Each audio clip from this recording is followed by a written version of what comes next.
이런 과정에서 대한민국이 노벨상에 다가서기 위해서는 옳고 무게감 있는 목소리를 내는 게 중요하다고 판단했습니다. 이에 따라서 오늘 이런 자리가 마련이 되었습니다. 오늘 이 자리 마련된 저희 회장님께서 인사 말씀. 어떤 사업이든지 한두 번 기사 내가지고 결실을 얻는다는 건 참 힘들다고 저는 생각하는데, 그래서 이 노벨상 관계도 보면은 참 이어서 있는 일본 저보다 더 잘하시고 여러 많은 노벨상을 받고 이러는데도 왜 한국만 꼭 김대중 대통령께서만 받으셔야 되느냐.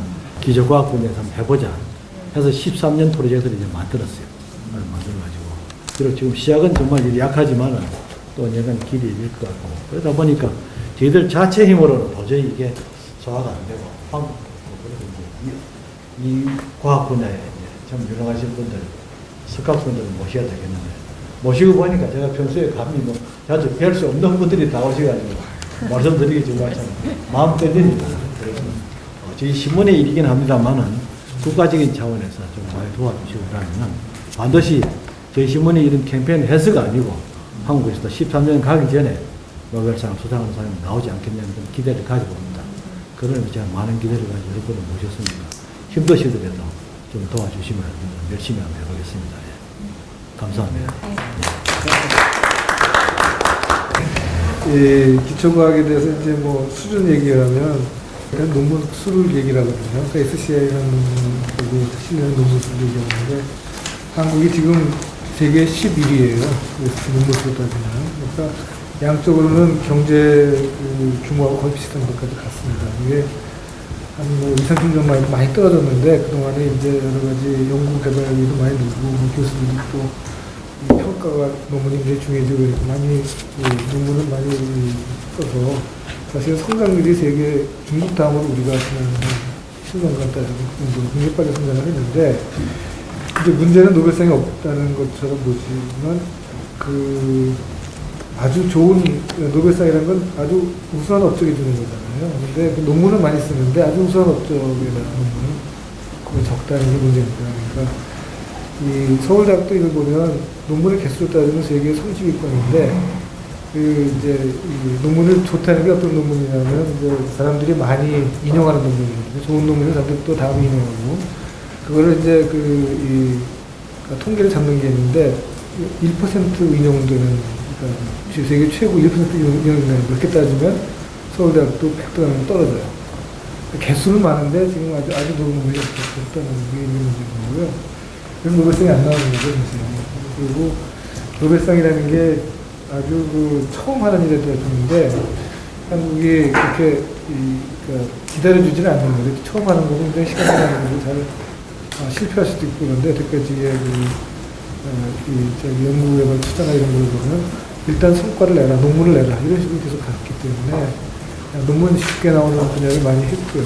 그런 게 문제가 된 것 같습니다. 그래서 저는 이제 양쪽으로는 이제 상당히 이제 갖춰줬었는데 질적으로 아직 못 따라가는데 이거를 높이는 게 질적인 성장을 높이는 게 가장 큰 숙제라고 생각을 합니다. 다른 분들 더 강의했습니다. 대학에 주로 이제 노벨상 하는 대학에서 이제 기초과학 연구를 하는 분야에서 저희가 기대가 되는데 실제로 대학의 연구비가 투자된 게 G7 프로젝트에서 90년대 중반에 그때 시작한 거였어요. 물론 이제 그때 G7 프로젝트는 기업들하고 해서 실용화 연구를 하는 거였지만 어쨌든 그래도 웬만한 규모의 연구비가 대학에 들어간 게 그러니까 20년 정도뿐이 안 됐거든요. 그래서 독일에서 같은 경우도 이 실제로 제대로 투자하면서 처음 노벨상 나오기까지 한 40년 걸렸다는데, 예, 그래서 그냥 그런 거 보면 우리가 사실 좀 이렇게 투자한 역사가 좀 짧고 그리고 실제로 얼마 현재 투자하느냐도 중요하지만 그게 어느 정도 축적이 되느냐 이제 이런 문제가 있고요. 그리고 그다음에 실제로 이제는 아주 오태정 교수님께도 잘 말씀을 해주셨는데 그 논문의 양적인 증가도 제가 최근 통계를 보니까 상대적으로 그 증가 속도가 굉장히 느리대요. 그러니까 우리가 느리다는 얘기는 그러니까 이 트렌드가 중요한데 논문 전체적인 숫자는 절대적인 숫자는 늘어나서 상대적인 증가 속도도 느리고 중국의 2분의 그러니까 뭐 중국의 저희 2배라고 하더라고요. 그래서 근데 이제 그런 거를 취하고라도 지금 말씀하셨던 그 피인용 횟수, 그리고 특히 고피인용 횟수라는 것이 굉장히 이제는 저희가 취약한 부분이죠, 그게. 그래서 그런 통계가 이미 좀 저희가 이제 질적으로 그것이 좀 낮은 그런 것들이 드러나고 있는데, 그래서 지금 그게 좀 이제 우리 전체적으로 봤을 때 기초 과학에 대한 그 전반적인 이제 총평이라고 볼 수 있고, 그 나머지에 대해서는 제가 또 나중에 또 말씀드릴 기회가 있을 것 같아요. 그게 뭐 지금 오선영 교수님께서 말씀하신 것처럼 양적인 면에서는 사실은 뭐 거의 10위 근처에 갔어요. 논문이 나오는 거나 어떻게 보면 전체적인 퀄리티도 아마 꽤 그 정도 갔을 거라고 봐요. 근데 이게 기초과학은 어떤 게 굉장히 어프리시에이션을 받느냐 하면 그렇게 양적인 게 별로 중요하게 생각을 하지 않는다는 거예요. 그러니까 뭐냐면 이게 기초과학 하는 사람들은 사실은 1등을 하지 않으면은 별로 이거를 못 받아요. 그러니까 그런 면에서 우리가 뭐 전 세계에 뭐 한 10위 정도 한다 하는 그런 게 별 큰 의미가 없다 하는 그런 거죠. 사실 노벨상 같은 경우도 보면은 아시아에서 노벨 과학상 쪽에 나온 나라를 보면 뭐 그래도 한 7, 8개 되지만 정말 국내에서 한 리서치를 가지고 노벨상 받은 나라는 일본 이외에는 어디가 있느냐면 인도가 있는데, 인도가 라만이 1920몇 년도에 받고 나서 지금 그렇게 거의 90년 동안 없는 셈이에요. 인도도. 그리고 최근에 와서 이스라엘이. 근데 이스라엘은 사실은 아시아라고 하지만은 상당히 서구에 가깝죠. 그런 면에서 보면은 그 외의 나라는 뭐 인도나 파키스탄 뭐 그 외에도 나온 사람들이 있지만 다 미국이나 유럽에서 공부를 해가지고 그 업적에 의해서 받은 거를 보면은 우리나라가 사실 뭐 지금 기초과학에 좀 신경 쓰고 이런 지가 한 30년, 40년 됐나요? 그러니까, 네. 그러니까 그런 면에서 보면은 뭐 어떤 면에서 노벨상이 안 나온 게 당연한 그러니까 아직은 좀 더 기다려야 된다 하고 생각이 듭니다. 지금 벌써 노벨상을 희망하는 것은 너무 지나친 욕심이다. 실제로 우리가 지금 투자하는 게 없습니다. 그동안에 여기 있는 계신 분보다 저는 일찍 대학생을 시작했는데 쭉 그저 연구비 딱 대본 딱 조건이 있습니다. 국가 산업 발전에 직접 기여할 수 있는 연구까지. 이걸 항상 정부에서 내놨어요. 그렇기 때문에 이건 전부 응용 연구, 당장 이용하는 연구에 기초 과학에 대한 그 지원은 아예 관심도 없어요, 정부가. 그러다 보니까 그런 환경 속에서 기초 과학을 하는 사람은 정말 특출하게 앞으로 내다보는 사람이거나 손해를 각오한 사람이 많으면 기초 과학 쪽으로 안 갔습니다. 그렇기 때문에 연구, 또 지금 뭐 논문 에세이가 30, 10이다 이렇게 하는데 이건 기초 아닌 어느 것까지 다 포함한 이야기지 실제로 기초만 딱 빼보면 훨씬 밑으로 떨어질 겁니다. 그러다 보니까 기초가 축적되지 않기 때문에 창조적인 연구가 안 나오고요. 또 인력도 굉장히 얕습니다. 우리가 기초학하는 연구가. 그래가지고 결과적으로 현 시점에서 냉정해 볼 것 같으면 그래도 어느 한 분야는 대한민국이 세계를 리드한다 하는 이런 학문 분야가 한 개도 없습니다. 기초는. 그리고 또 노벨상 고사하고 뭐 수학 분야의 필드 메달 같은 데 딴 사람도 한 명도 없고 또 대개 보면은 노벨상을 타려면은 스웨덴에서 스톡홀름에서 하고 있는 노벨 심포지엄이 일단 초청을 받습니다. 미리. 그래서 그게 연사로 참가한 다음에 대학이 추천되는데 아직도 한 명도 초청된 적도 없습니다. 이런 상황에서 우리가 지금 노벨상을 이야기한다는 것은 너무 이러다, 오히려 더 중요하다. 기대는 결실을 조금 더 열어가지고 보자. 저는 그렇게 생각합니다. 과학기술 발전 자체에 대해서 제가 뭐 이 이야기를 지금 해야 될지 아니면 나중에 해야 될지 이게 우리나라가 조금 길을 잘못 들어선 것 같습니다. 그 얘기는 무슨 얘기냐면 해방 이전에는 뭐 거의 뭐 일본 식민지 하에서 우리나라 사람이 소위 일본식 교수, 일본은 교육제도가 참 좋습니다. 우리도 미국에서 공부한 사람들이 볼 때는 일본이 뭐 효율적이지 않은 교육제도는 제일 효율적입니다. 일본의 연구, 티칭 말고 연구는 지금 뭐 내가 이야기를 할게요.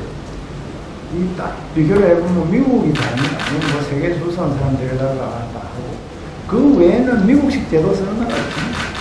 그건 뭐냐면 그 디파트먼트에 교수들이 있으면 전부 한 사람 한 사람이 자율을 가지고 연구를 해요. 그 중에서 잘난 사람은 또 큰 그룹을 만들거든요.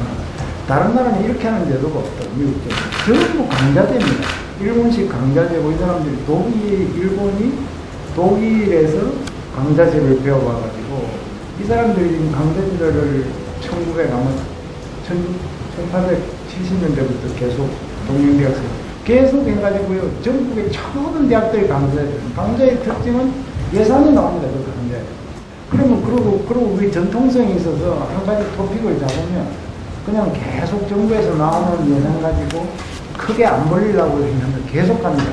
그래서 수십 년 동안 이걸 계속 한 분야만 파기 때문에 좋던데 우리나라는 지금 이런 식으로 미국식 제도 해가지고 뭐 공부해가지고 돈 줬다가 또 돈 돌리면 가면 이런 식으로 해가지고는 한국이 축적될 수가 없습니다. 그래서 제가 이걸 최근에 이걸 깨닫고 굉장히 이거 참 안 된다. 다행히 늦었지만 이 오대정 교수가 계신 IBS에서 지금 독일 그 막스 플랑크를 하는 그런 제도를 지금 만들어서 조금은 이제 시작인데 요걸 지금은 잘 하고 또 지금 대학이 완전히 따로따로 나오고 이렇기 때문에 그걸 IBS하고 연결을 시키면서 좀 굉장히 오랫동안 서포트를 하고 이런 식으로 하면 좀 가능성이 있지 무조건 뭐 이렇게 신문 나면 노벨상 나오면 아 어떻게 따는지 가서 한번 알아보자 하고 가서 인터뷰 하고 이런 거에 그래서 중요한 건 업적입니다. 정말 아무도 타지 못한 그러한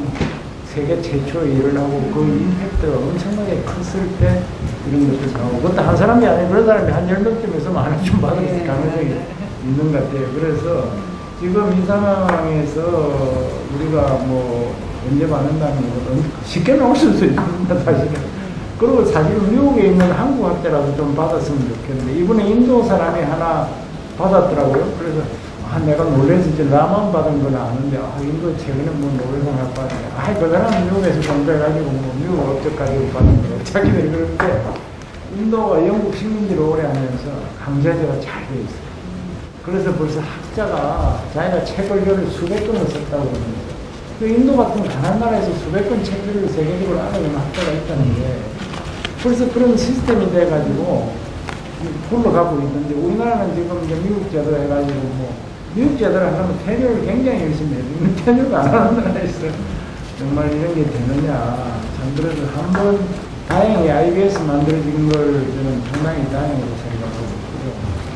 그 다음에 거기서 지금 이제 연구를 오랫동안 할 수 있는 시스템을 저는 강자제를 어떻게 부분적으로도 좀 했으면 잘하는 사람 기준으로 해가지고 그리고 돈을 계속 뭐 그냥 기본 펀드를 계속 주고 필요한 일 이런 시스템으로 가지 않고 모든 사람이 똑같이 나누는 거 이런 식이 가장 힘들거든요.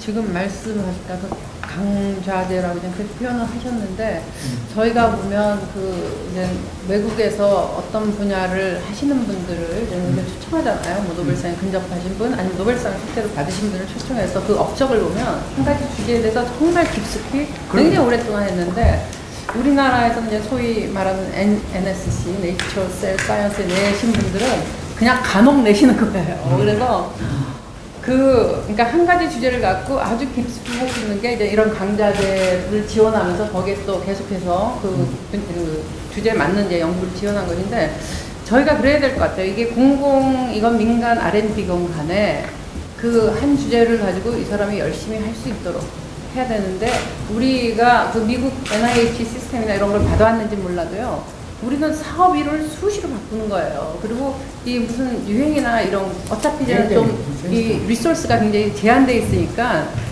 이 쉽게 성과를 내는 쪽으로 이 정부가 그 여러 부처에서 경쟁적으로 하거든요. 그러다 보니까 주제가 수시로 연구자가 이 그 정부 사업 이제는 거기에 맞춰서 바뀌게 되는 것 같아요. 그래서 그런 것들을 탑하지 않고는 정말 이런 기초과학에서 한 가지 분야에서 그 대가가 나오기가 굉장히 어렵거든요. 그래서 그런 부분을 앞으로는 이제 우리가 좀 이 시스템을 바꿔야 되지 않을까. 사실 우리가 R&D 시스템이, R&D가 굉장히 양적으로 늘어났지만, 예산 늘어났는데 시스템은 한 3, 40년 된 거거든요. 그래서 그런 것들을 좀 동시에 좀 바꿀 때가 되지 않았나.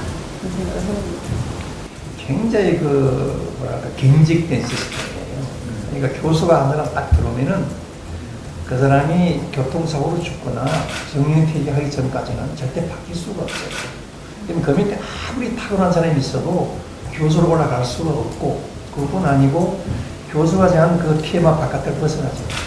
자기 아이디어를 사도하지 못한다. 그런 면에서 시스템 문제가 있는데, 일본이 뭐가 좋냐 그러면은 일단 그 모든 교수들에게 최소 한도의 교육을 하면서 연구할 수 있는 기초적인 연구를 다 가지고 있죠. 그게 하나 좋고, 두 번째는 일본은 그 탁월한 학자를 스크린하는데 굉장히 국가가 적극적이에요. 그래서 대학별로 이렇게 무무선에서 봐가지고 이게 뭐 싹시 보인다면은 그 사람을 일부러 자꾸 데려가는 거예요. 이렇게 좋은 데로 옮겨주는 거예요. 예를 들면 지난번에 야마나카 줄기체코 가지고 작년에 그 교수는 고비대학교 출신이라고. 그러다가 나라대학에 있다가 성적이 좋으니까 국가에서 요청해가지고 교토대학으로 부른 거예요. 그리고 연구비를 갖다가 네 마음대로 갖다 쓰라는 거예요. 영수증도 필요 없다.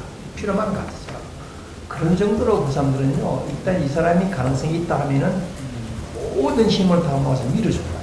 근데 우리는 그런 경우보다는 오히려 좀 튀면은 이래도 나쁘고 저래서 안 된다는 식으로 오히려 이렇게 브레이크를 끄는 이런 풍토도 있어요. 뭐 감사원도 사실은 좀 감사원 자체를 욕하는 게 아니고 맞아요. 이 연구비나 이런 걸 자꾸 와서 뒤지고 이러니까 아니 뭐 제가 뭐 연구비 남용하겠다는 얘기는 그래서 내가 보기에는 일본은요, 뭐 시스템이라고 보다는 일본은 한국나라는 풍토가 돼 있어요. 그 사람들은 오랜 전통이 있기 때문에. 그래서 학자는 연구 외에는 진짜 관심을 안 가져요. 고집도 관심 없고. 그게 일본의 정말 전통이에요. 그래서 한국나라는 풍토가 되게 탁 잡혀 있고, 또 그 중에서 이 싹시 보이는 사람은 국가가 탁 피가돼가지고 적극적으로 밀어주고, 대학 자체에서도 밀어줘요. 그런 그 문화가, 한국나라 문화가 일본의 그 과학기술을 굉장히 촉진시키는. 저는 이런 비유를 하는데 이제 왜 이스라엘은 반면이야? 이스라엘은 유태인이에요. 유태인은 정말 특별한 민족이잖아요. 그러니까 네트워크도 좋고. 그런데 일본은 왜 그런 노력하면 14명이라는 그 사람 우리보다 뭐 우리나라에서 많이 건너가는 사람 우리가 머리가 나쁘다고 이야기하는 거죠. 결국은 시스템을 근대화를 하는 과정에서 시스템을 어떻게 도입을 했느냐. 우리는 일본 시민들에서 망했고 일본은 독일 시스템 갖다가 잘 해가지고 지금까지 아주 지금 성과를 노력한 측면에서 굉장히 성과를 많이 냈습니다. 시스템도 중요한데요.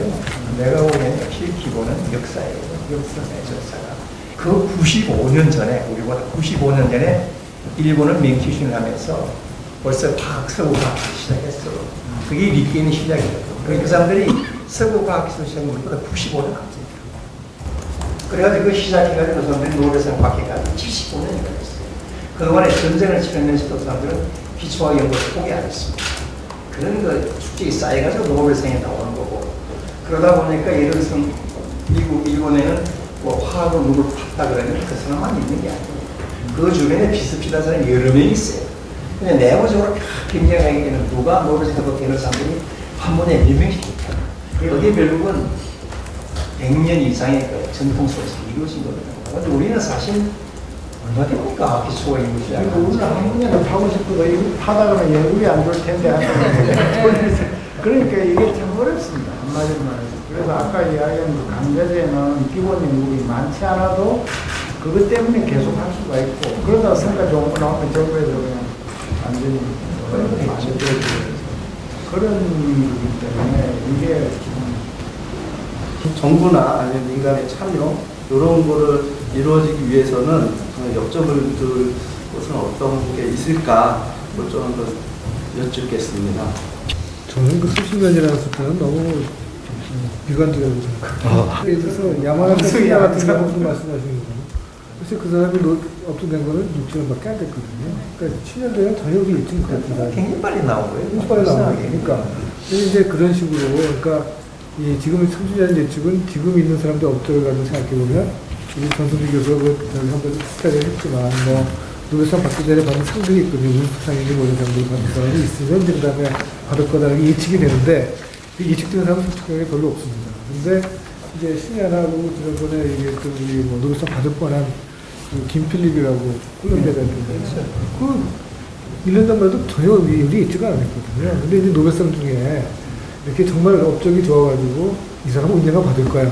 그리고 이제 그 다음에 우수상 받고 어쩌고 가는 사람도 물론 있는 거면 그렇지 않고 갑자기 굉장히 예측하지 과학이라는 예측하지 않은 업적이 나오니까 그래서 이렇게 나가는 일이 있는데 한국이 이 10위권의 그 논문을 낸다는 얘기는 연구를 한다는 사람이 꽤 많다는 얘기거든요. 그러면 이제 저변이 넓어지니까 그 중에서 아주 특이한 일이 생길 수도 있고 그런 가능성은 항상 생각할 수 있다는 얘기를 하고요. 그러면 30년이라는 것보다 훨씬 빨리 받을 수도 있을 거라는 생각을 좀 합니다. 그리고 근데 이제 한 가지 거기에 큰 그 가정이 뭐냐면 지금처럼 따라하는 연구만 하면서는 아무리 숫자가 많은 소용이 없는데 정말 자기가 혼자 남이 안 하는 거를 그냥 도전적으로 할 수 있는 그런 분야를 만들어주면 그러면 저변이 넓으니까 이제 나올 수도 있는 거고요. 그거를 우리가 이제 정책적으로 바꿔줘야 되고. 그걸 근데 도전적인 분야를 연구를 하고 싶은데 그 심사하는 사람들은 좋고 그게 그런 문제입니다. 사람들이 아니기 그게 때문에 이제 문제입니다. 그게 어렵다고. 그게- 왜냐하면 심사하는 사람들은 남이 안 하는 걸 저걸 뭐 참모해서 저게 될까 뭐 이런 문제 아니죠. 될까 안 될까 이런 거잖아요. 그 사람은 뭐가 처음에는 뭐 본인도 될까 안 될까 하다가 정말 중요한 토픽을 잘 잡아야 돼요. 내가 한국어 교수 서울대학에서 막 욕을 하고 뭐 그러는데 저는 서울대학 총장 이제 공학알림을 세미나 때 했어요. 아니 우리나라에서는 누가 그렇게 중요한 토픽을 잡았느냐. 위조하는 거는 물론 잘못됐지. 그러면 너는 좀 한국석이 잘 나갈 때는 막 써먹더니 이제 조금만 나니까 막 죽이는 사람이 와요. 그래서 토픽을 정말 잘 잡고 그거를 우리가 잘 잡도록 유도도 해주고 그래서 그게 싹시 보이면 집중으로 이렇게 해서 그렇게 하면 이렇게 퍼집니다. 근데 지금은 아직도 그런 연구 아주 오리지널티 높은 연구를 하는 분위기가 약하다. 그래서 그걸 이제 만들어줘야 되고 또 하나는 이제 왜냐하면 비서관도 해가지고 그냥 조금 업적까지. 어떻게까지 하니까 문제인데 젊은 사람들은 근데 그런 사람들이 있어요. 제가 보면 새로 막 시작하는 사람들은 그 아이디어도 많고 도전적으로 하는 사람도 있는데 그 신년 연구자들이 지금 사실은 잘 지원을 못 받는 게 큰 문제 중에 하나입니다. 그러니까 이 노벨상 한국 사람들 보면 되게 박사 받고 10년 안에 그 사이 나오는 이 아이디어 가지고 받은 업체들이 많거든요. 그러니까 거기서 박사 받고 나서 10년 동안을 얼마나 잘 지원해 주느냐는 게 큰 일이죠. 뭐 저기 잘해가지고 미국에서 잘해가지고 한국의 서울대 대학에 들어오면 10년 그 뭐 이 몇 년 동안은 아무것도 없이 시작하거든요. 그렇죠. 그러니까 미국에서는 좋은 대학 같은 거 100만 원 주고 네가 알아서 장기다 사고 빨리 해봐라. 그리고 그 사이에 자기들이 아이디어를 추구할 수 있는 그런 기회를 주는데 한국에서 그게 없으니까 덜렁 방 하나 주고 방 내에 주면 다행이고 어떻게 방도 안 주고 그냥 네가 알아서 해봐. 그러니까 그 5년 동안은 굉장히 고생하면서 셋업하고 그러니까 이게 이제 그 아주 황금 같은 시기를 치는 거죠. 그리고 아까 강자제는 그게 그룹이 형성이 돼가지고 거기서 이 사람이 벌써 어느 문제가 앞으로 중요한 걸 알고 있기 때문에 그 다음 친구가 그걸 본다고 시설을 다 했죠. 그 멘토지 아주 오래상 받은 사람이 앉아서 다음에는 이게 중요하니까 이걸 파보자. 그러니까 쉽게 되죠. 근데 보면 지금 전부 밑바닥에 앉아가지고 어느 문제가 좋은지도 모르고 그 다음에 시설도 안 되고 스포츠도 안 되고 이러니까 정말 언젠가는 받겠지만 그렇게 참 저는 그 이제 기초과학을 하는 사람들의 그러니까 멘탈리티나 그러니까 비헤이비어를 보면 그러니까 뭐에 한 가지에 미쳐서 이제는 하는 건데 사실 사회는 그 사람이 거기에 미쳐서 그냥 계속 하게 만들어야 돼요. 뭐 자기가 방학도 반납하고 주말도 반납하고 그냥 완전히 어떤 문제 하나를 풀기 위해서 그 다음에 이제 굉장히 그 더 우수한 과학자일수록 굉장히 펀더멘탈한 것들을 질문하고 그러니까 질문을 잘한단 말이에요. 그래서 그 해답을 찾기 위해서 하는데 이 사람으로 하여금 딴 생각이 안 나게 해야 돼요. 계속 미쳐서 하게 하려면 먹고 사는 걱정 없어야 되고 연구비 따로 막 여기저기 다니고 그래야 되기 때문에 그게 강자대가 됐던 어떤 시스템이 됐든 간에 그 기본적으로 사실 그 소수에 미친 사람들한테 계속 미치게끔 만들어줘야 되거든요. 그러니까 그 어떻게 하면 그 분위기를 만드냐.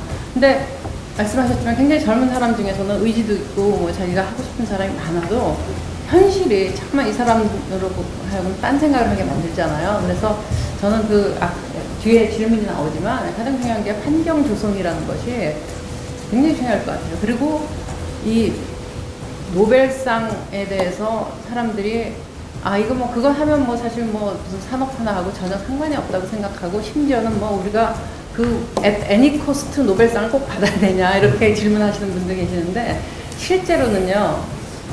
특히 제가 있는 그런 바이오 그쪽 분야에서는 굉장히 중요한 펀더멘탈 퀘스천 치고 실제로 그 의학이나 그런 분야에 응용이 아니면 뭐 농업도 그렇고 환경도 그렇고 실제로 굉장히 응용이 잘 되는 것들이 많습니다. 오히려 정말 응용이 안 되는 중요한 문제를 찾기가 어려울 정도로 그렇거든요. 그래서 그런 좀 이제 생각은 그러니까 사실 제가 또 여기 썼지만 investment into the basic sciences is the best invest라는 거는 그건 역사가 다 지금까지 과학 기술 히스토리가 다 들어갔다가 증명하고 있는 거기 때문에 그런 걸 이해하는 게 사실 정책 기관자나 시스템을 만든 사람이나 그런 게 굉장히 중요하고 제가 뭐 한마디 더 말씀드리면은 저는 삼성에서 미래기술 육성 재단 만들었잖아요. 그거 굉장히 잘했고 실제로 거기가 2트랙이 있어요. 트랙이 2가지인데 뭐 하나는 이제 뭐 특허 내고 뭐 이런 트랙도 있지만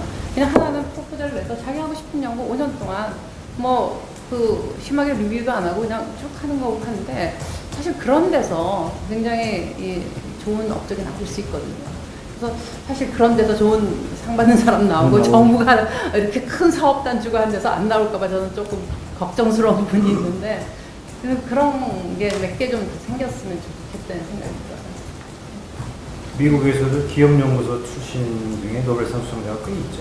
아니 그러니까 기업이라기보다 HMI라고 해서 하워드 휴즈 메디컬 인스티튜션이라는 그런 펀드가 있거든요. 리서치 펀드가 있어서 굉장히 잘하시는 분들은 대부분 그 연구비를 갖고 있어요. 근데 그 연구비는 국가 연구비보다 훨씬 더 자유롭게 쓰고 그렇겠죠. 실제로 무슨 인건비나 이 책정 기준도 높고 그랬기 때문에 모든 교수들이 그걸 따서 좀 노벨을 타기 위해서 어떻게 하느냐는 것은 나라마다 사항이 다르다고 생각하는데 적어도 우리가 제일 비교하기 좋은 나라가 일본이라고 생각하거든요. 여러 가지 여건이 닮았기 때문에. 근데 사실 노벨 수상자들이 이야기하는 거 보면 노벨상을 타기 위해서 공부하면 노벨상을 못 탄다. 하다 보니까 탔다 하는 건 다 거짓말이거든요. 그 사람들이 뒤에서 얼마나 노력하는지 아십니까? 노력을 러비도 하고 굉장히 합니다. 맞아요. 예를 들어서 스웨덴에 가면 과학관이라는 게 있는데요. 우리는 작년에 처음으로 할리문이 딱 해가지고 하나 나갔어요. 여기 교과하고 국장이 하나 좀 나가 있는데 일본은 스톡홀름 과학관에만 5명이 교수가 나와있어요. 지금. 그래가지고 소장이 교수고 나머지 다 행정직원들이 와가지고 그 사람이 4명 직원이 뭐합니까? 참 자기 연구 성적 가서 심사위원들한테 소개하고 초청하고 보내고 이런 작업을 다 하고 다닙니다. 그리고 그 사람들이 자기 나라의 학자를 갖다 세계에 띄우기 위해서 예를 들어서 뭐 세계학회가 하와이에서 열린다. 그러면 우리가 개최 비용 반 빼줄게. 그 대신 우리 학자 두 사람을 갖다 거기에 키노트 스피커로 데려와라. 이런 식으로 다 하거든요. 그리고 국내에서 딱 이거는 싹시 보인다 하면 아까 말한 대로 딱 필요해가지고 집중적으로 국가가 가려고 치는 주는 거예요. 그런 보면 얼마나 일본이 노벨상 타기 위해서 조직적으로 행동하는 걸 알 수 있습니다. 그리고 포스트닥 꼭 하나 미국 애들 중에서 스웨덴 애들 데리고 갑니다. 그래서 자기 방에 갖다 놓고 또 자기 방 애들 스웨덴에 포스트닥 보냅니다. 그럼 심사위원하고 자기하고 연결되는 거예요. 제자를 통해서. 이런 작업들을 다 하고 있어요. 근데 우리는 맨날 말은 노벨상 하면서도 실제로 그런 내시는 운동 하나도 안 하고 있습니다. 그래서 뭐 한림은 세대라고 공무원들. 그래서 한림은 이제 나름대로 그런 거 하려고 네. 우리 뭐저 유학생이나 오바상 돈 받아가지고 그동안에 복잡도 다 했어요. 복도 많이 했는데 지금 보기에는 앞으로 이런 것들을 국가가 좀 더 책임지고 제대로 하라는 걸 언론에서 좀 강조해 줘야 돼요. 맞습니다. 야단도 좀 치고요. 그리고 또 외국에서 뭐 나왔는데 우리나라에서는 제가 볼 때 기업에서 돈 준 거 가지고 노벨상 타기는 쉽지 않을 거예요. 왜냐하면 기업에는 돈 주는 목표가 있으니까 그게 따른 걸 요구하겠죠. 그렇기 때문에 역시 기초과학은 우리 오 원장께서 하던 그런 그 기초연구원이라든가 대학연구소에서 정말 아까도 우리 유 교수님 말씀하신 대로 자기 기초학이 좋아서 어디 미쳐가지고 밥도 안 먹고 잠도 안 자도 피곤하지 않은 이런 사람들이 찾아가지고 거기다 집중적으로 밀어줘야 돼요. 그리고 또 뭐 다른 그 연구소나 이런 데서 미국하고 계속 그 사람을 연결시켜가지고 국제적으로 띄워주고 이런 작업을 하면 제가 볼 때 노벨상은 하다 보면 타는 거지 하는 식으로 있는 것보다 훨씬 빨리 우리가 노벨상을 탈 수 있다고 생각합니다. 그래서 제가 볼 때는 뭐 어떤 사람들은 많은 사람들이 그런다. 제가 그 뭐 한림원에서 노벨상 타겠다고 국가에서 한 20억씩 일을 얻어가지고 뛰고 돌아다니면서 전 세계를. 그래서 사람들이 굉장히 비난하는 사람들이 있으면 누구 무슨 짓 하고 다니느냐. 괜히 헛소리 하지 마라. 못 단다. 그런 이야기를 하고 그것도 뭐 상당히 그 수준 높은 교수님들이 그런 얘기하면 절망을 많이 느끼는데 저는 그렇게 생각하지 않습니다. 우리 국내에도 아주 탁월한 젊은이들이 있고 해외에도 우리 국적을 아니더라도 우리 국민이 많이 있습니다. 이 사람들을 좀 이렇게 피감해가지고 좀 적극적으로 밀어주고 지원해주면은 뭐 우연히 하나 나올 수 있다는 그런 게 아니고 개연적으로 필연적으로 빠른 시일에 나올 수 있다. 저는 그렇게 봅니다. 이것도 우리가 지금 누가 이런 노벨상을 할 수 있는 업적인지 그런 데 대한 판단을 우리가 지금 상당히 하기가 왜냐면 우리가 낮은 수준이기 때문에 그런 좀 하기가 힘들어서 근데 이제 예를 들면 한림원에서 그걸 한답시고 열심히 몇몇 그 교수님들 모시고 검토해가지고 국내외에서 기초과학 분야만 124명을 갖다 선도하죠. 선발해서 이거다.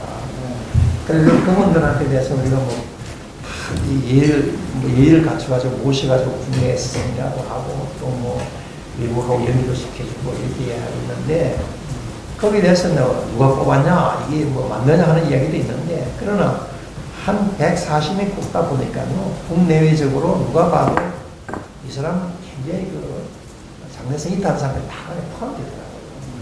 그런 사람들을 제가 볼 때 앞으로 좀 계속해서 이 기초과학연구원이라든가 뭐 기식이라든가 이런 데서 계속 지원해주고 한림에서 이렇게 해가지고 그 성분 그룹을 형성해가지고 그 사람들을 길러줄 필요가 있어요. 장 이사장님이 지원을 많이 해주셔야 돼요. 또 이제 기초 학문에 대해서 이제 기피한 학생들이 기피하는 현상도 있습니다. 이런 부분은 어떻게 극복할 수 있는지. 제가 이 질문을 했을 때도 간단히 답하면서 사실 저는 우리나라에는 기초과학자가 거의 없다고 생각합니다. 왜냐하면 이런 거예요. 사실은 그거는 좀 역사적으로 제가 그거를 간혹 박정희의 저주라고 하는 얘기로도 해요. 왜냐면 원로 선생님들은 항상 보니까 박근혜 시절에 좋았다는 그런 얘기를 많이 하시거든요. 근데 왜 좋았을까? 그 생각을 해보니까 그때는 국가에서 막 이 학자들을 지원을 해주고 하고 근데 박정희 대통령이 왜 지원을 했을까? 난 그거는 일본하고도 비슷해요. 일본도 과학기술자를 우대해준다 그러는데 그거는 국가적으로 활용하기 위해서 그런 겁니다. 근데 저는 기초과학자는 원래 국가적으로 뭔가 활용을 당하기 위해서 공부하는 사람이 아니라고 봐요. 그냥 자기가 좋아서 하는 거기 때문에 저는 지금도 그래서 그런 면에서는 우리나라에서는 지금 아주 학자들을 베리는 게 관료들하고 기자라고 생각을 해요. 그러니까 이 양반들은 보니까 뭐 사람들을 좀 띄워주고 하면서 그러니까 이게 계속 악순환이에요. 사실은 정말 그 사람이 좋아서 시작을 해가지고 조금 잘하는 것 같을지 모르지만 그 다음엔 막 언론에서 띄워줘가지고 그러면 관리들이 보기에 아, 이 사람 잘하나?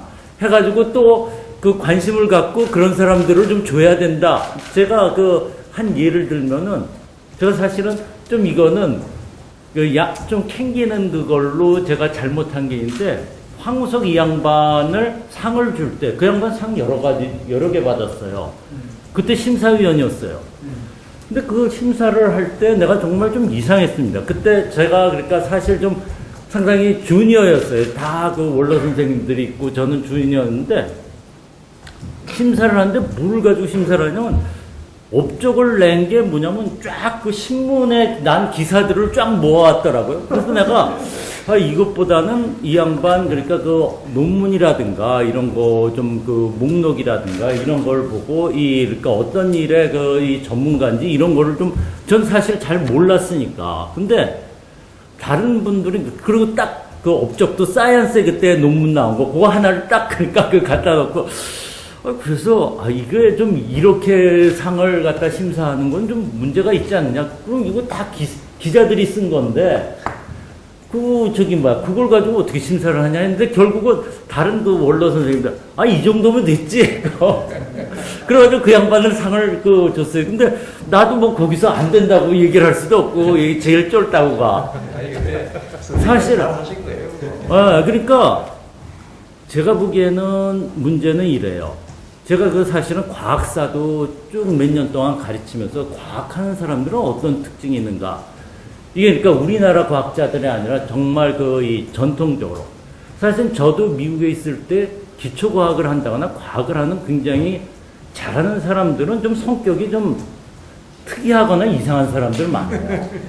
그러니까 우리나라에 있으면 완전히 저 친구는 성격이 안 좋아서 이거 안 돼. 이렇게. 근데 기초과학자는 이런 특징이 있다고 그러더라고요. 전통적으로.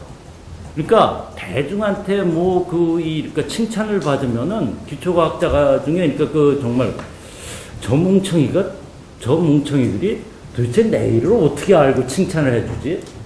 그러니까 오히려 그 사람들은 굉장히 조그만 이 학문 분야에 있는 정말 자기하고 경쟁하는 사람들이 인정을 해줄 때 그때 좋아하지. 일반 사람들이 얘기하면 저 멍청이가 뭘 안다고 나를 칭찬을 해. 오히려 이렇게 그러니까 해가지고 굉장히. 근데 우리나라는 오히려 이제 처음에는 젊은 사람들이 그럴지 모르는데 그러다가 보면 완전히 매장을 당하니까 이게 신문기자한테 가서 이 얘기를 하고 관리한테 가서 얘기를 해가지고 그런 거로 자꾸만 뜨면은 이게 이상한 방향으로 막 해가지고 나중에 보면 공부해야 될 사람이 자기 연구비가 모자란다 이런 불평만 하고 제가 정말 한 거는 우리가 많은 사람들하고 얘기를 할 때 저 사람 잘해 이렇게 주위에 있는 사람들이 얘기를 할 때 제가 그런 거를 많이 물어봐요. 저 사람 도대체 뭐 하느냐 그랬더니 왜 잘하느냐면 저 사람 사이언스의 논문을 몇 편 냈어. 그러지 그 사람이 뭘 했느냐고 얘기하는 경우가 거의 없어요. 그러니까 저는 이러면서 이 기초과학 그거는 굉장히 문제예요. 왜냐하면 이 응용과학 쪽은 결국은 뭔가 낸 다음에 그걸 돈을 벌게 한다거나 이런 거 하면은 사실은 학문적인 그런 것보다는 그 이외의 거 가지고 판단을 하기가 굉장히 쉽거든요. 어느 정도. 그쪽도 물론 어렵지만. 근데 기초과학 같은 경우는 사실은 지금 우리가 우수한 연구니 좋은 연구니 이런 얘기를 하지만 이걸 판단하는 게 굉장히 힘듭니다. 그러니까 우리도 그 관리들이나 신문기자가 사이언스에 내고 이런 걸로 얘기하는 건 좀 당연하지만 저는 그래도 이거는 아니라고 그래요. 아니라고 봐요. 그래서 이제 사실은 이런 분위기가 제가 보기에는 우리나라 기초과학을 발전시키는데 굉장히 오히려 저해하는 요소가 아닌가. 그러니까 여기 이제 그동안 여러 말씀을 해주셨는데 이 얘기는 사실은 저는 이런 그러니까 이런 모임에 갈 때마다 항상 나오는 그런 이 얘기들이 대부분이에요. 그러니까 항상 문제점은 다 아시고 해결 방법도 항상 제시하시는데 왜 이게 안 되나? 저는 항상 그게 좀 그거 한데 이런 분위기 이게 그러니까 그 어떻게 보면 이 어떻게 학계의 분위기를 사실은 관리나 기자나 이런 사람들이 이끌어가는 이 분위기가 좀 문제가 아닌가. 근데 좀 너무나 심하게 얘기하셨는데 그래서 사실 그러니까 저는 뭐 한 15년 전, 20년 전이었을 것 같은데 그때 이제 유전공학이 한참 뜰 때 제가 이제 기구를 해서 실제로 우리가 이제는 아주 시니컬하게 그랬죠. 어디 신문에 퍼블리시했어? 그러니까 저널에 퍼블리시라는 게 그렇게 했는데 그거는 잠시였고요. 지금은 제가 볼 때는 뭐 그 언론에 나고 안 나고가 뭘 심사하거나 뭐 할 때 그렇게 중요한 척도는 아닌 것 같아요. 오히려 이제는 언론에 딱 나면요. 내용이 뭐냐, 그러니까 무슨 논문에 하냐 이걸 찾아보지 이 사람이 그냥 신문에서 이렇게 근거 없이 하는 그거는 더 이상 아닌데 한때 이제 그런 적이 있고 그때 물론 이제는 좀 전체적으로 잘못된 게 있지만 요새도 지금은 저는 그게 특히 심한 게 이런 거예요. 예를 들어서 IBS도 좀 그럴 것 같은데 저는 그 심사 이게 옛날에 제가 그 창의 사업이라고 해서 크게 하는 그런 거. 근데 창의 사업은 결국 이런 문제가 있어요. 마지막에 가면은 이게 어떨 때는 생물, 화학, 물리 중에 하나를 뽑아야 된다거나 그러면 심사위원들이 제가 어떻게 이걸 뽑나. 이게 사실은 굉장히 저는 갈 때 고민이었거든요. 왜냐면 저는 화학만 하는데 가서 물리나 생물을 어떻게 심사를 할까. 근데 거기서 중요한 팩터가 바로 그거예요. 그러니까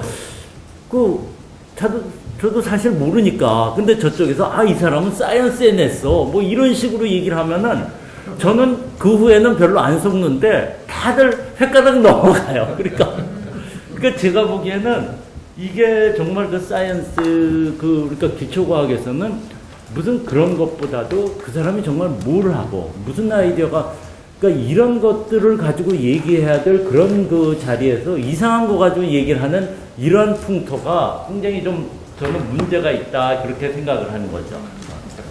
피어의 굉장히 약해요. 그러니까 피어가 굉장히 많아요. 그러니까 피어라는 그러니까 동력 평가를 할 수 있는 그 전문 분야의 그 풀이 있어야 되는데 우리는 굉장히 그리고 실제로 그 발표하는 사람이 자기가 최고로 잘하는 사람들이고 평가하는 사람들은 이제 급이 떨어지는 사람들이 이해를 못하고 이제 평가하는 경우도 있는데 근데 그건 현실이 그러니까 어쩔 수 없는 거고요.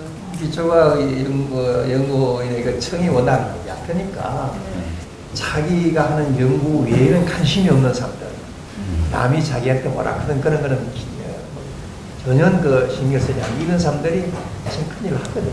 그런데 그동안에 우리나라는 그런 사람들을 별로 필요로 하지 않았죠.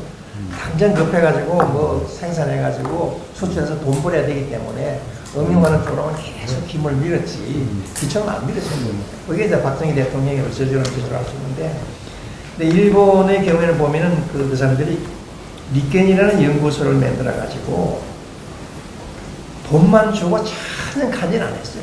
네 마음대로 하는 거예요. 그리고 그래서 전쟁에 나면서 그 연구원들은 군대도 안 데리고 갔고 우리나라는 뭐 전쟁에 나면 비싼 걸 가지고 다 하는데 그 사람들은 전쟁 중에서도 너 연구해. 그리고 너 하고 싶은 거 해. 그것이 결국은 일본의 노벨상의 기초를 닦았다고 다들 일본 사람 스스로 얘기하거든요. 그래서 우리도 지금 내가 기대하고 있는 것은 IBS에서 정말 좀 그렇게 했으면 좋겠다 앞으로. 그래서 국가에서 좀 확대해주고 결과에 대해서 따지지 말고 그래서 아까 우리 정 교수님 말씀대로 기초 학문에 재미있어서 미친 사람들 이런 사람들이 거기에 모여가지고 정말 뭐 연구하다가 밥도 잊어먹고 잠자는 거 잊어먹고 매달리면 이런 사람들이 모이면은 우리도 뭐 어느 나라보다도 많은 노벨상을 받을 수 있다 저는 그렇게 생각하죠. 근데 지금이 우리 아직 큰 풍토가 아직도 안 돼 있어요. 뭔가 기초가 하는 사람들 내버려 두지 않고 또 그 사람들이 영국에 하려고 영국이 따야 되니까 어디 가서 또 매달려야 되고 이런 것들이 결국 기초과학에 하는 사람들 인구도 줄이고 능력도 발휘하기 못하는 건 원인이 되고 있죠. 그리고 실제로 제가 오늘 뭐 무슨 통계를 한번 봤는데 우리나라 이제 연구비 전체 투자한 것을 갖다가 단계별로 그러니까 기초 연구, 응용 연구, 뭐 개발 연구 이렇게 단계를 나눌 수 있다면 그 분포가 어떻게 변했나 추세를 봤는데 놀랍게도 기초 연구가 굉장히 이렇게 지난 10년간 늘었어요. 제 숫자가 있는데 18%, 34% 늘었고, 그러니까 그 반대로 이제는 무슨 개발 연구나 응용 연구는 줄었거나 그대로 있었다는 얘기거든요. 그래서 지금 현재 시점이 이게 기초 연구에 대해서는 이렇게 좀 늘고 있고, 이제 그 중에 제가 그 통계가 없는 건 기초 과학에 대한 통계는 없습니다. 그렇지만 늘었는데, 여기 이제 우려하는 점이 뭔가 이런 얘기가 나왔을 때, 지금 전 세계적으로 R&D 효율화라는 건 어느 나라나 지금 뭐 이게 굉장히 핫 이슈예요. 그러니까 과연 우리가 투자한 만큼 뭐를 이 사람들이 사회적으로 경제적으로 기대에 부응하는가 이런 걸 하는데, 그래서 이제 이게 논란도 많고, 우리도 이제 여기서 이렇게 또 이제 창조 경제 얘기 나오고 뭔가 실용화하는 걸 강조하다 보니까 지금까지 오던 거를 약간 또 이제는 이걸 좀 틀어서 뭔가 또 빨리 성과 내는 걸로 가면은 이거는 정말 어려운 거거든요. 우리가 이 기초에 그래도 어떤 이 초석을 쌓기까지 시간도 많이 걸리고 하는 건데, 이거 무너뜨리기는 순식간이잖아요. 그래서 그런 것들을 좀 이제 우려스러운 점이고요. 그래서 한 가지 이제는 이런 것들을 좀 이제는 이걸 좀 해결하기 위해서 지금 많이 나온 얘기가 그런 거예요. 기초 연구이면서도 응용이 굉장히 강한. 그래서 이게 그 매드 사이언티스트 쓴 그 학자, 제가 갑자기 이름 생각이 안 나서 그런데, 그분이 이제는 얘기했는데, 이 모든 연구를 기초하고 이제는 응용 그 한 축으로 보고, 또 다른 한 축은 이제는 그 아주 얼마만큼, 그러니까 이제 산업적인 이제는 그 어떤 기여도로 이제는 보고요. 그러니까 경제적인 기여도로 보고, 다른 한 축은 얼마나 그냥 펀더멘털한 퀘스천을 했나 이런 축으로 봤을 때 4분면을 나눴어요. 그래갖고 아주 기초고, 그다음에 뭐 그 경제적으로도 그렇게 크게 공헌이 없는 거는 보아 쿼드런트라고 해서, 그게 이제 소위 말해서 이제 쿼드런트고, 그다음에 다른 한 면은 굉장히 그 기초적인 펀더멘탈하지 않고 굉장히 응용이 많지만 경제적으로 굉장히 크게 기여한 건 또 에디슨 쿼드런트라고 하는데, 그 기초면서도 경제적으로 굉장히 이제 그와 같이 높은 응용을 하는 걸 파스테르라는 사람이 이 미생물에 대한 아주 기초 연구를 했지만 결국 백신도 개발하고 그래서 굉장히 경제적으로도 이제 사회적으로도 굉장히 많은 컨트리뷰션을 했잖아요. 그래서 그 파스테르 쿼드런트로 좀 하면은 이 과학자들도 지금 고민이 별로 없는, 왜냐면 이게 아주 굉장히 중요한, 경제적으로 중요하니까 정부에서도 R&D를 많이 줄 것이고, 본인도 이 펀더멘털한 퀘스천을 아주 중요한 기초 연구를 하니까 그 본인의 욕구도 만족시킬 수 있고, 그래서 그냥 그 소위 말하는 파스테르 쿼드런트로 이제는 가야 된다, 이제 이런 것들을 많이 연구하고, 실제로 이제 기업도 굉장히 R&D가 어려운데 그런 것들을 이제 R&D를 추구해서 사실 좀 놀라운 게 하버드 비즈니스 리뷰에서 그걸 굉장히 강조를 한 거예요. 그래서 지금 어떻게 보면은 굉장히 좀 기술도 빨리 움직이고, 그 다음에 이 R&D 시스템도 우리는 이 30-40년 된 걸 갖고 있지만 미국이나 이런 데는 굉장히 변하고 있거든요. 어느 정도로 변하고 있냐면, 실제로 이제 예전 그 빅파르마 제약회사, 다국적 제약회사가 R&D를 굉장히 많이 쓰잖아요. 그런데 그 R&D 쓰는 것을 감당하기가 어려운 거예요. 실제로 임상시험 같은 데서 너무나 돈이 많이 드니까. 그래서 이걸 이제는 퍼블릭에서 다 가져가고 대학으로 굉장히 많이 옮겨서 하거든요.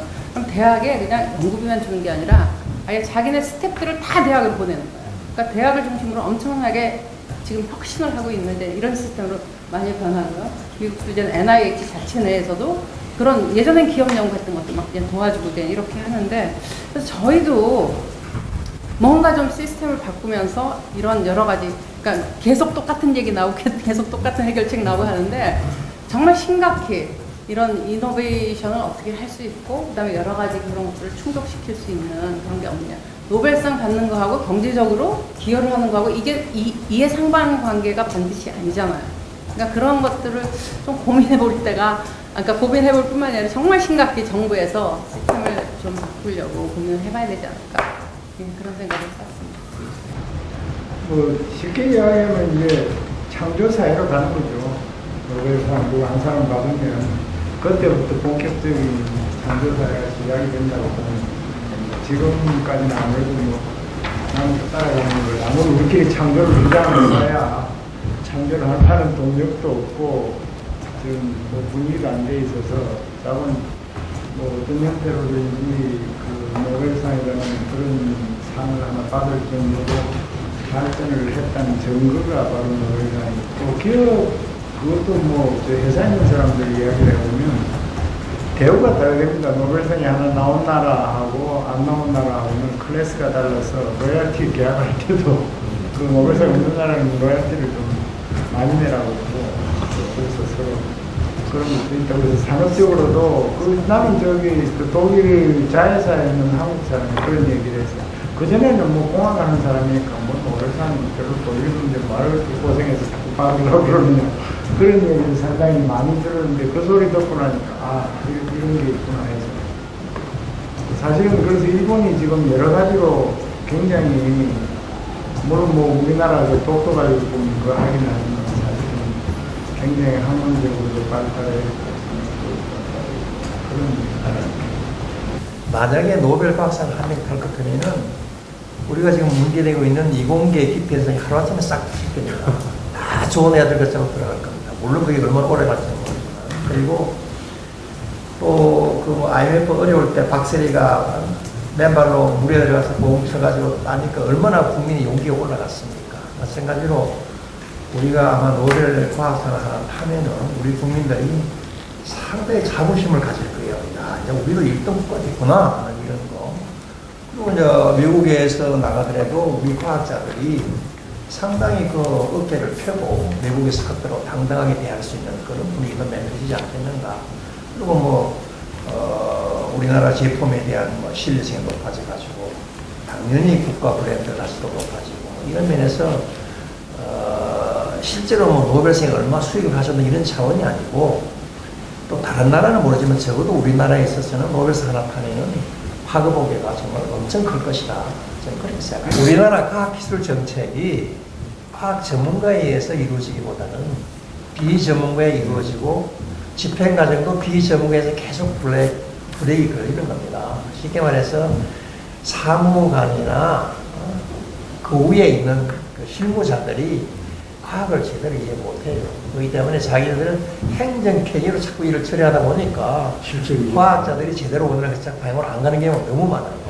이런 것들을 생각할 때 우리는 내가 볼 때 적어도 과학기술을 담당하는 과학 행정관들은 그 자리에 가기 전에 상당히 좀 이렇게 트레이닝을 시켜가지고 관련 부서 보내가지고 그래서 배치하는 이런 정도의 그 국가의 배려도 필요하다.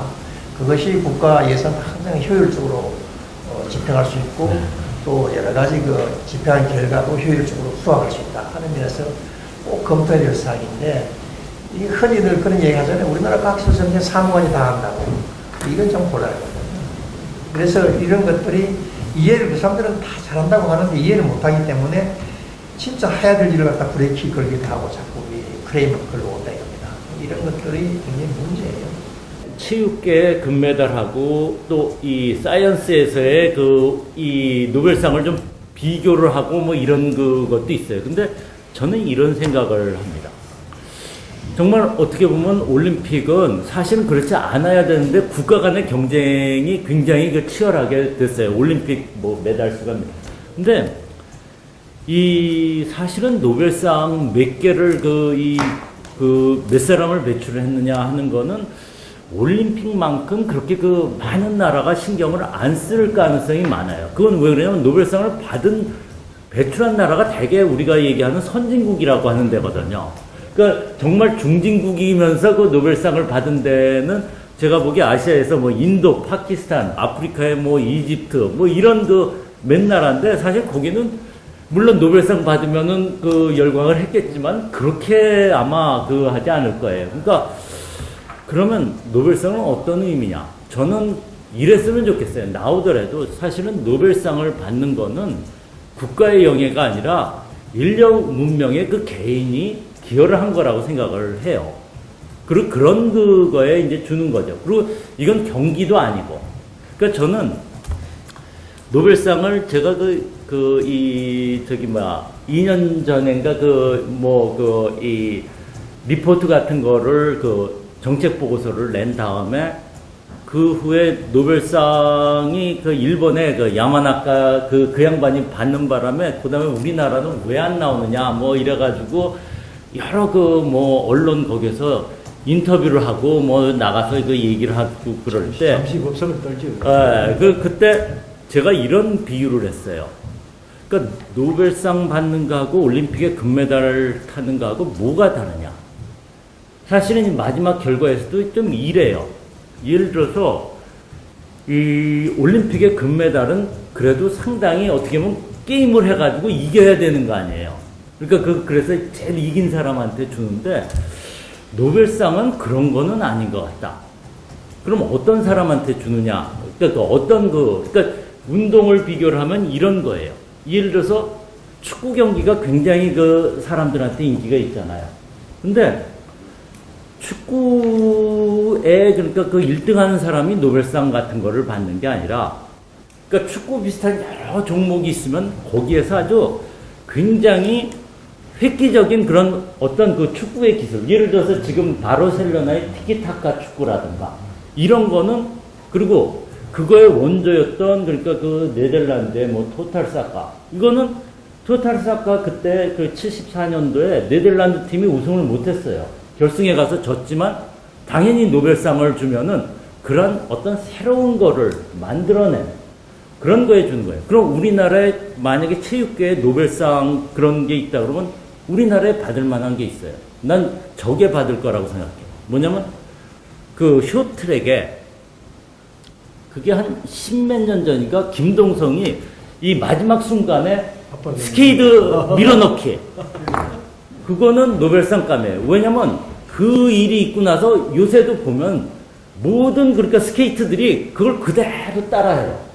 그러니까 이런 것들이 그러니까 뭐냐면 우리나라는 지금 어떤 그 상황이냐면 축구가 인기가 있잖아요. 그러면 축구에서 우리나라 그 보면은 16강이나 8강 가면 굉장히 잘하잖아요. 그럼 우리나라는 인기 있는데 몰려요. 그러니까 생물하는 사람도 그렇고, 그런데 몰려가지고 한 16강 정도 갈 사람을 막 그 선정을 해놓고 신문 같은 데서 우승을 할 거라고 이러면 좀 웃기죠. 그러니까 사실은 저는 정말 쇼트랙이나 양궁 같은 거 그런데 인기가 없지만은 그런 그거를 키우려면 사실은 우리나라 양궁이나 쇼트랙은 축구보다 아마 예산을 훨씬 적게 해가지고도 금메달을 많이 땄잖아요. 저는 사실은 지금 여기서 몇 분이 얘기를 할 때 선정을 해가지고 굉장히 집중 지원을 하고 막, 그러니까 이거는 제가 생각해 축구에 집중 지원을 하는 이거하고 비슷하지 않을까. 저는 사실은 종목 여러 개를 골고루 그 하다 보면은 거기에 이제 어떤 사람은 정말 그러니까 인기는 없지만 이 아이디어가 있는 그런 게 인정을 받아가지고 모든 세계에 있는 사람들이 그걸 따라하면 저는 그게 금메달이 나올 거다. 그리고 그게 사실은 국가의 그것보다는 그 개인이 정말 어떻게 보면 스포츠로 얘기하면 스포츠에 기여를 하는 거 아니에요.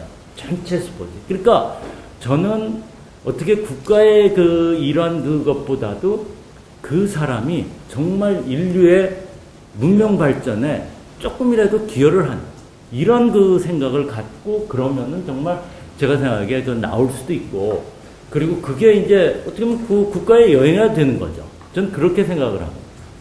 네, 그러면 마무리를 짓고요.